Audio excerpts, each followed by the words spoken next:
आज भी घने कोहरे की चादर से ढकी देश की राजधानी दिल्ली। मयूर विहार, अक्षरधाम, लोधी रोड और धौलाकुआं में छाया हुआ है घना कोहरा। राजधानी के अलग अलग हिस्सों में कोहरे का सितम। राजधानी दिल्ली में बीती रात से ही छाया हुआ है घना कोहरा। इंडिया गेट, राजघाट, आईटीओ के पास घने कोहरे के कारण वाहन चालकों को हो रही परेशानी। कोहरे की वजह से घटी विजिबिलिटी। दिल्ली एनसीआर में कोहरे का सितम है जारी, तो वहीं नोएडा के बॉटेनिकल गार्डन, सेक्टर 44, सेक्टर 22 समेत कई इलाकों में सामने आई है घने कोहरे की तस्वीरें। शहर के बाकी हिस्सों में भी अमूमन यही हाल है। नोएडा के कई इलाकों में बीती रात से ही घना कोहरा छाया हुआ है और कोहरे की वजह से विजिबिलिटी काफी कम हो गई है। वाहन चालकों को हो रही है वाहन चलाने में काफी परेशानी।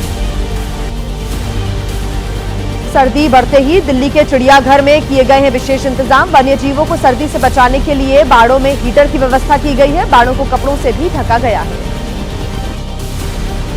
राजस्थान के अजमेर में सर्दी बढ़ते ही रैन बसेरों में भी लोगों की भीड़ बढ़ रही है। सर्दी से बचने के लिए रैन बसेरों का सहारा ले रही हैं जरूरतमंद लोग। और आइए अब खबरों में आगे बढ़ते हुए फटाफट जान लेते हैं राजनीति की बड़ी और अहम खबरें 9 न्यूज में। बजट से पहले पीएम मोदी ने नीति आयोग में अर्थशास्त्रियों के साथ बैठक की है। विकसित भारत के एजेंडे पर मंथन किया। लंबे समय तक ग्रोथ बनाए रखने के लिए सुधारों पर जोर दिया। कहा 2047 तक विकसित भारत का सपना जन आकांक्षा बन गया है। आज केंद्रीय कैबिनेट की अहम बैठक होनी है। पीएम मोदी बैठक की अध्यक्षता करेंगे। नए साल और बजट को लेकर महत्वपूर्ण मानी जा रही है ये कैबिनेट की बैठक। कई फैसलों पर मुहर संभव। यूपी में एक बार फिर बढ़ी एसआईआर प्रक्रिया की समय सीमा। ड्राफ्ट लिस्ट अब 31 दिसंबर के बजाय 6 जनवरी को होगी जारी। अब 6 मार्च को जारी होगी फाइनल लिस्ट। अखिलेश यादव ने ड्राफ्ट वोटर लिस्ट को लेकर चिंता जाहिर की। कहा कि ड्राफ्ट वोटर लिस्ट की तारीख बढ़ने से संदेह, कहीं मानवीय भूल के बहाने वोटर्स का आंकड़ा बढ़ न जाए, ध्यान रहे। पीडीए प्रहरी चौकन्ने रहे। यूपी बीजेपी अध्यक्ष पंकज चौधरी ने लखनऊ में सीएम योगी से शिष्टाचार भेंट की है। दोनों के बीच संगठनात्मक मुद्दों पर विचार विमर्श हुआ है। पंकज चौधरी ने अपने एक्स अकाउंट पर पोस्ट कर जानकारी साझा की। पंकज चौधरी के यूपी बीजेपी अध्यक्ष बनने के बाद पहली कोर ग्रुप की मीटिंग हुई। बैठक में सीएम योगी, दोनों डेप्यूटी सीएम और यूपी बीजेपी संगठन महामंत्री धर्मपाल भी मौजूद रहे। महाराष्ट्र बीएमसी चुनाव में सीट बंटवारे से नाराज आरपीआई आठवले ने 39 उम्मीदवारों की सूची जारी की है। बीजेपी एमएलसी प्रवीण दरेकर ने रामदास आठवले से मुलाकात की है। आठवले ने कहा, हमें कुछ सीटें दी जाएं। आम आदमी पार्टी की नेता आतिशी ने बीएमसी चुनाव के लिए आम आदमी पार्टी ने अपना घोषणा पत्र जारी कर दिया। घोषणा पत्र पर आतिशी ने कहा कि हमारी मुख्य गारंटियां हैं 0 बिजली के बिल, 24 घंटे पानी और गड्ढे मुक्त रोड। गृहमंत्री अमित शाह के पश्चिम बंगाल दौरे का आज आखिरी दिन है। आज कालीबाड़ी मंदिर में पूजा के बाद बीजेपी विधायकों और सांसदों के साथ बैठक करेंगे। कार्यकर्ता सम्मेलन में संबोधन भी अमित शाह का होगा। बंगाल चुनाव से पहले घुसपैठियों के मुद्दे को अमित शाह ने ममता सरकार पर निशाना साधा है। कहा है कि टीएमसी सरकार घुसपैठियों को संरक्षण दे रही है। घुसपैठ ने राज्य के लोगों में असुरक्षा और चिंता की भावना पैदा कर दी। अमित शाह के घुसपैठिए वाले बयान पर ममता बनर्जी ने पलटवार किया। कहा कि बीजेपी कहती है कि घुसपैठिए सिर्फ बंगाल से ही आते हैं, तो क्या पहलगाम में हमला आपने करवाया था? अभिषेक बनर्जी के नेतृत्व में टीएमसी सांसदों का प्रतिनिधिमंडल मुख्य चुनाव आयुक्त ज्ञानेश कुमार से आज करेगा मुलाकात। एसआईआर की प्रक्रिया की खामियों पर रखेंगे अपने पक्ष। असम के सीएम हिमंता बिस्वा शर्मा की हिंदुओं से अपील। कहा कि हिंदू परिवारों को कम से कम 2 बच्चे और अगर हो सके तो 3 बच्चे पैदा करने का लक्ष्य रखना चाहिए। डेमोग्राफिक संतुलन के लिए ये जरूरी है। महाराष्ट्र समाजवादी पार्टी नेता अबू आजमी का बयान। कहा कि धर्म नहीं, कानून के हिसाब से भारत से बाहर किए जाएं घुसपैठिए। गृह मंत्री अमित शाह के बयान को लेकर किया पलटवार। मनरेगा योजना में बदलाव के विरोध में पंजाब विधानसभा में विकसित भारत जी राम जी के खिलाफ प्रस्ताव सर्वसम्मति से पास हुआ। ग्रामीण विकास और पंचायत मंत्री ने कहा कि योजना में बदलाव से दलितों को नुकसान होगा। ये कानून दलित विरोधी है।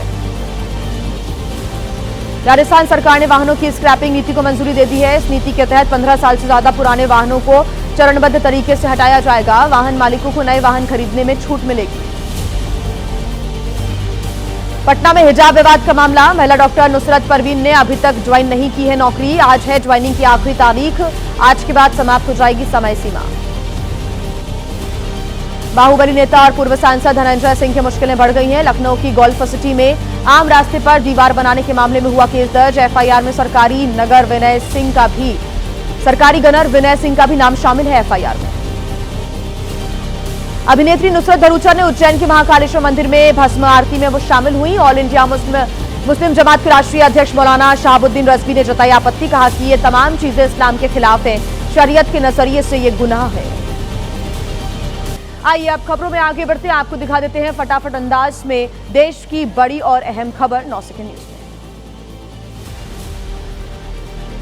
भारत दुनिया की चौथी सबसे बड़ी अर्थव्यवस्था बना। 4180 अरब अमेरिकी डॉलर की अर्थव्यवस्था के साथ भारत ने जापान को पीछे छोड़ा। पहले स्थान पर अमेरिका, दूसरे पायदान पर चीन, तीसरे पर जर्मनी है। साल के आखिर में प्रधानमंत्री नरेंद्र मोदी का एक्स पर पोस्ट, लिखा भारत रिफॉर्म एक्सप्रेस में सवार हो गया है। 2025 में कई क्षेत्रों में जबरदस्त सुधार आए हैं, इनसे हमारी ग्रोथ की यात्रा को रफ्तार मिली है। अयोध्या में राम मंदिर की प्राण प्रतिष्ठा की दूसरी वर्षगांठ के मौके पर मंदिर परिसर में आज होगा धार्मिक अनुष्ठान। रक्षा मंत्री राजनाथ सिंह, यूपी के सीएम योगी आदित्यनाथ धार्मिक अनुष्ठान में शामिल होंगे। ऑनलाइन डिलीवरी पर आज संकट, जोमैटो, स्विगी समेत कई प्लेटफॉर्म्स के डिलीवरी कर्मचारियों की हड़ताल है। बेहतर भुगतान प्रणाली, 10 मिनट डिलीवरी मॉडल को खत्म करने की हो रही है मांग। देहरादून में एंजल चकमा हत्याकांड में जांच के लिए एसआईटी गठित कर दी गई है। देहरादून के एसएसपी ने नस्लीय टिप्पणी से इनकार किया। मामले में छठा आरोपी अभी भी फरार है। एंजल चकमा हत्याकांड के विरोध में त्रिपुरा के अगरतला में लोगों ने निकाला कैंडल मार्च। एंजल चकमा के लिए इंसाफ और दोषियों पर कड़ी कार्रवाई की मांग की। दिल्ली में एंजल चकमा हत्याकांड के विरोध में हुआ प्रदर्शन। एसयूआई के कार्यकर्ताओं ने प्रदर्शन पर कर इंसाफ की मांग की है। मार्च निकालकर घटना का विरोध भी जताया। जयपुर में छात्रा की आत्महत्या मामले में नीरजा मोदी स्कूल पर सीबीएसई का एक्शन, मान्यता रद्द की गई है। जांच में सुरक्षा मानकों का उल्लंघन मिला है। चौथी क्लास की छात्रा ने स्कूल की छत से कूदकर जान दे दी थी। मुंबई के छत्रपति शिवाजी महाराज इंटरनेशनल एयरपोर्ट ने शुरू किया टैक्सीवे। इसकी शुरुआत से बढ़ेगी एयरपोर्ट की कार्यक्षमता। पीक आवर्स के दौरान विमानों के आने जाने का प्रवाह होगा बेहतर।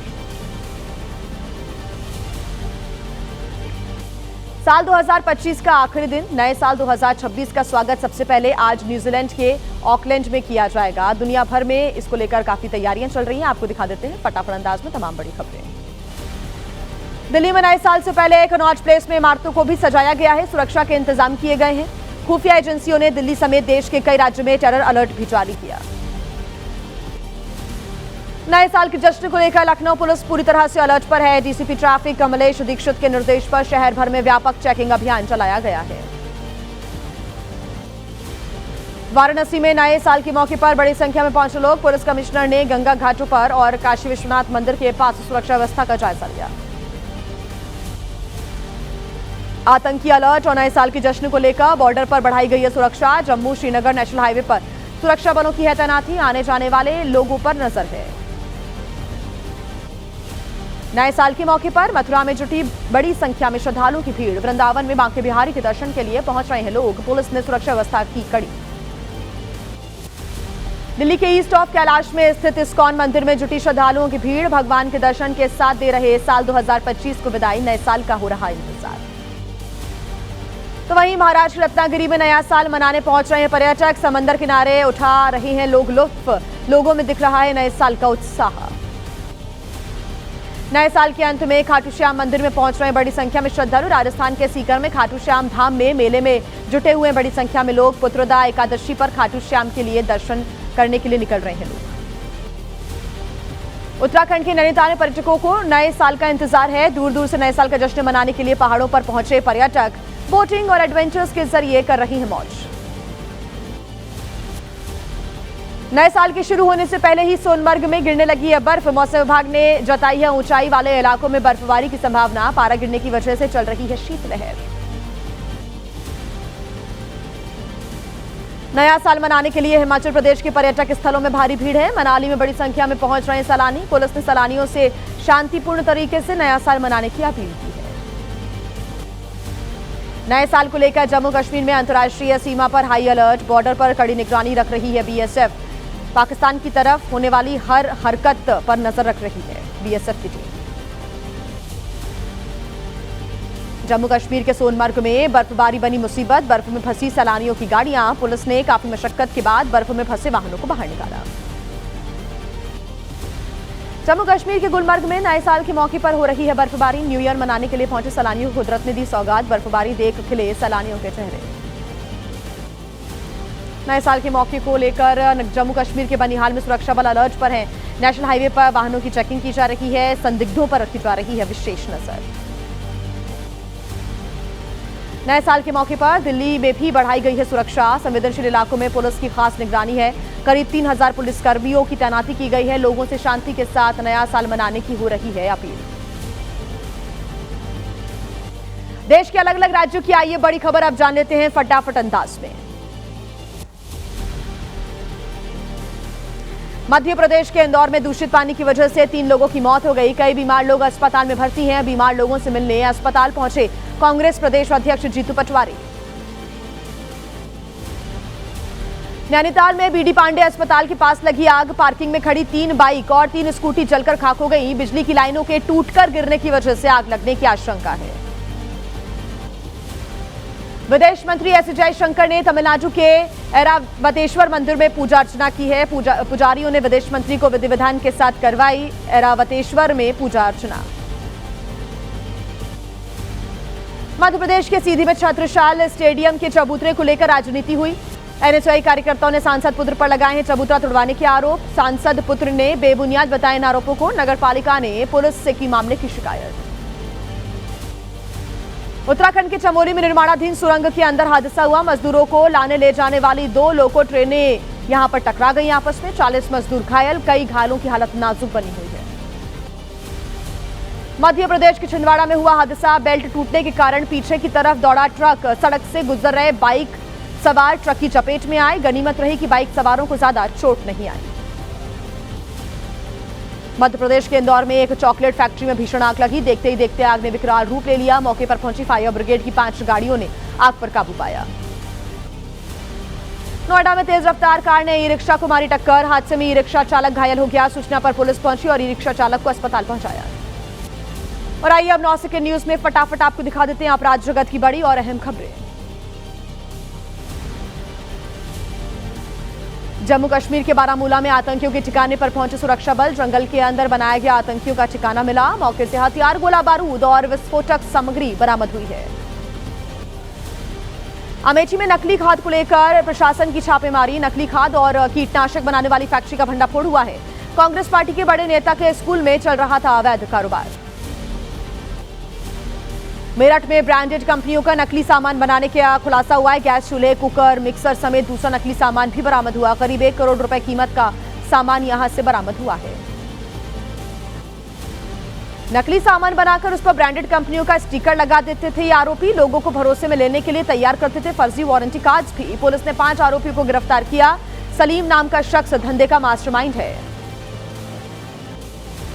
हरिद्वार में प्रतिबंधित दवाइयां बेचने पर मेडिकल स्टोर को सील किया गया। सीएम हेल्पलाइन पर की गई शिकायत के बाद जांच के लिए ड्रग्स विभाग की टीम पहुंची थी। दस्तावेजों की कमी और नियमों के उल्लंघन का भी आरोप। छत्तीसगढ़ के दुर्ग में नकली नोट के साथ पति पत्नी गिरफ्तार किए गए। साप्ताहिक बाजार में सामान खरीदने के लिए लेकर गए थे नकली नोट।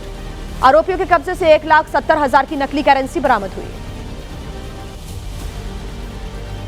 बिहार के छपरा में एएनएम की संदिग्ध हालत में मौत को लेकर परिजनों का आरोप है। नर्सिंग होम में काम करने वाले 2 लोगों पर गैंगरेप के बाद हत्या करने का आरोप लगाया।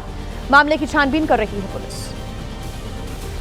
मुंबई कस्टम विभाग की बड़ी कार्रवाई। हफ्ते भर के भीतर 40 करोड़ की नशीली दवाएं जब्त की गई हैं। बैंकॉक से आने वाले यात्रियों से करोड़ों की ड्रग्स, सोना, दवाइयां और विदेशी मुद्रा की गई है जब्त। दिल्ली के जाफराबाद में बदमाशों ने युवक को गोली मार दी। लूट की कोशिश के दौरान हुई वारदात। विरोध करने पर बदमाशों ने युवक पर फायरिंग की। मामले की जांच कर रही है पुलिस। लखनऊ के उतरेटिया फ्लाईओवर के पास घायल स्थिति में मिली छात्रा। राहगीर की जानकारी देने के बाद मौके पर पुलिस पहुंची। घायल लड़की को कराया गया है अस्पताल में भर्ती। मामले की जांच पुलिस कर रही है। अमृतसर के जंडियाला गुरु इलाके में घर में घुसकर लूट की वारदात की गई। खुद को पुलिसकर्मी बताकर जबरन घर में घुसे थे 10 से 13 लोग। परिवार को बंधक बनाकर लूटपाट की।